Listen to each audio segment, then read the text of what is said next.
Hi traders, Nathan Bray here from ACY Securities. Now, joining me to discuss what Jerome Powell, the head of the Fed, came out in his minutes to testify to the world on is our own technical market analyst, Luca. Now, Luca, what did Jerome Powell have to say? All right, guys, I want to start with the exactly same words as he said last night. Give us the words. So, firstly, he said that the ultimate level of interest rates is likely to be higher than previously anticipated. Surprise, surprise. Secondly, and he added, we would be prepared to increase the pace of rate hikes.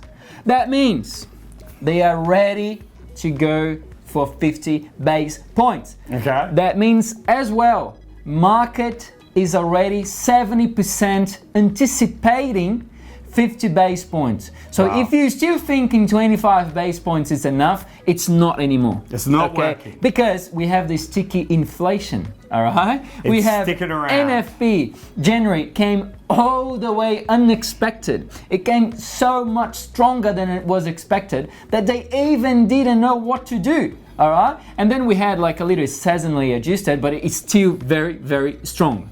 All right. Wow. So, what are your takeaways? You know, what can do with this data? It's an interesting point because let's face it.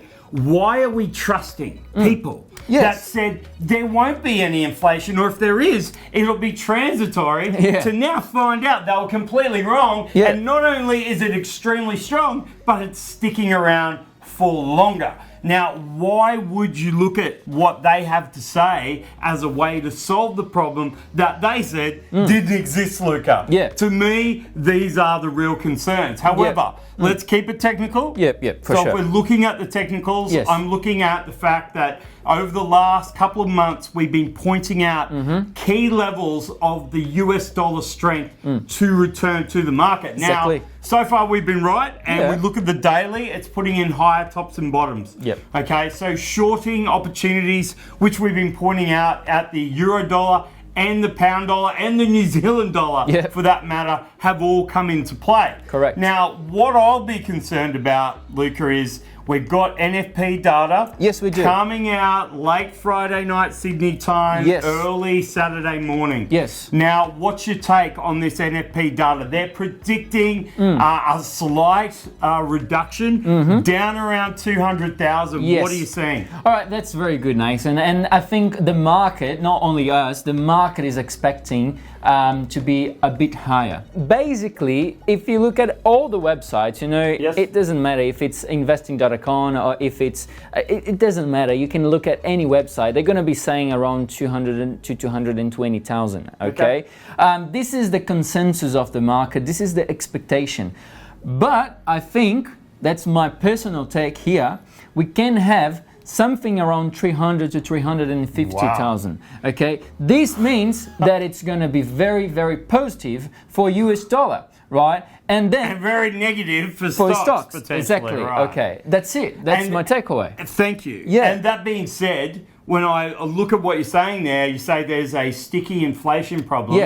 If we employ more people than expected, then there's more money to go in and feed the inflation problem, which they're trying to solve by taking money away from these people who are trying to earn more money and get a better job. It's quite an interesting move forward. So the opportunities technically that I'm looking at, even though this US dollar looks extremely strong, as you pointed out, both fundamentally and technically, it's in a higher daily trend at the moment off a really strong technical base.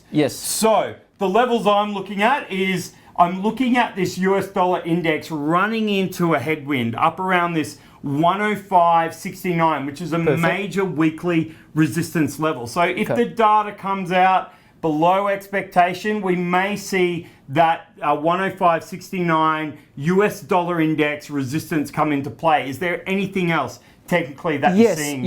I just want to add, you know, if we look at the US index, US dollar index, we can have the daily chart. We can see the moving average is on the price of 106,500. So it's pretty close on where you say. The 200-day moving average? The 200-day moving average. I just want to point out another thing here, So The short answer is yes, we're going to have a very strong US dollar. And essentially, because even assuming markets won't price a higher peak rate than the current 5.75%, we can expect 6%. Okay, we can expect much more than it's what is being around on the media. So if we can expect much more, we can expect much more strength for US dollar as well. Yes. You know? And you're right. And the market right now, if you look at the 10-year yield, it's very stable. Yes. We're correct. not seeing massive moves up or down. It's sitting right around that 3.99 or 4% level at the moment, with the expectation that it could continue to high. So this US dollar